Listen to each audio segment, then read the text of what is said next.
Praise lord. ఈరోజు దేవుని వాగ్దానం 65వ కీర్తన 4వ వచనం. నీ ఆవరణములలో నివసించినట్లు నీవు ఏర్పరచుకొని చేర్చుకునివాడు ధన్యుడు.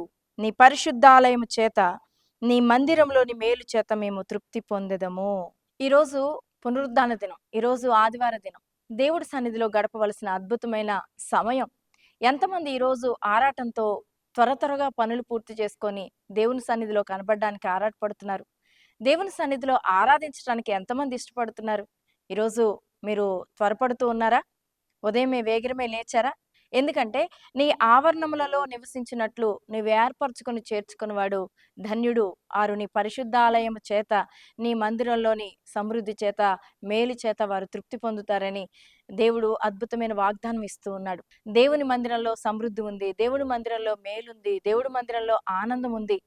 అందుకే భక్తులనబడిన వారు చాలా మంది దేవుడి సన్నిధిలో నివసించటానికి, దేవుడి సన్నిధిలో ఉండడానికి చాలా ఆశ కలిగి ఉన్నారు. అందుకే కీర్తనకారుడు ఇలాగ చెప్తున్నాడు, నేను భక్తిహీనుల గుడారం దగ్గర నివసించుట కంటే నా దేవుని మందిరపు గడపనొద్ద నివసించుట నాకు ఎంతో మేలని. ఎందుకంటే వారు దేవుడి సన్నిధిలో ఉన్న ఆనందాన్ని చూశారు. ప్రియమైన దేవుని బిడ్డ, ఈరోజు లోకంలో అనేక కోట్ల మంది ఉన్నప్పటికీ నిన్ను మాత్రమే దేవుడు ఏర్పరచుకున్నాడని నీకు తెలుసా? జగత్ పునాది వేయబడక మునిపే క్రీస్తులో నిన్ను ఏర్పరచుకున్నాడు. అందుకే ఈరోజు మనం అందరం కూడా ఆయన సన్నిధిలో చేరడానికి అర్హతను పొందాం.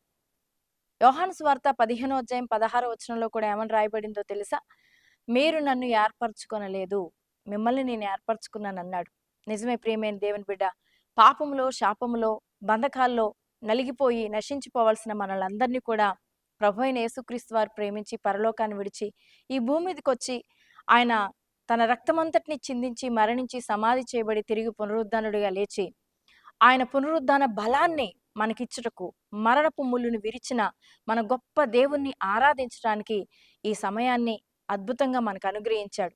ఈ పునరుద్ధాన దినంలో మనమందరం కూడా ఆయన సన్నిధిలో కృతజ్ఞతాపూర్వకంగా ఆయన ఆరాధిస్తూ పరలోక పట్టణాన్ని కొరకు మనం సిద్ధపరచబడుతూ పరిపూర్ణంగా చేయబడ్డం కొరకు తన వాక్యము చేత ఉదక స్నానం చేయించడానికి ఆయన ఇష్టపడి ఈ పునరుద్ధాన దినాన్ని ఆయనతో సహవాసం చేయడానికి మన కొరకు ఏర్పరిచాడు. కనుక ఎవరైతే ఆయన సన్నిధిలో ఆయన ఆరాధించడానికి ఆరాటపడతారో, ఇష్టపడతారో వారందరినీ యేసయ్య ప్రేమిస్తూ ఉన్నాడు.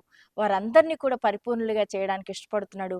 వారిని తన మందిరంలోని సమృద్ధి చేత, మేలు చేత, దీవెనల చేత, ఆరోగ్యం చేత దీవించాలని దేవుడు ఇష్టపడుతూ ఉన్నాడు. నువ్వు ఏ కష్టంలో, ఏ బాధలో, ఏ శ్రమలో నువ్వు దేవుని మందిరానికి వస్తావో ఆ ప్రతి బాధ నుంచి విడిపించడానికి ఆయన, నీ ప్రార్థన ఆలకించడానికి ఆయన సిద్ధంగా ఉన్నాడు. ఎందుకంటే ఆయన మందిరపు తట్టు, ఆయన కన్నులు రేయింబగలు తెరిచి ఉంచే దేవుడు. మనం ఆరాధిస్తుండగా మన మధ్యలో ఆయన నివసించే దేవుడు, మనందరి ఆరాధన స్వీకరించే దేవుడు.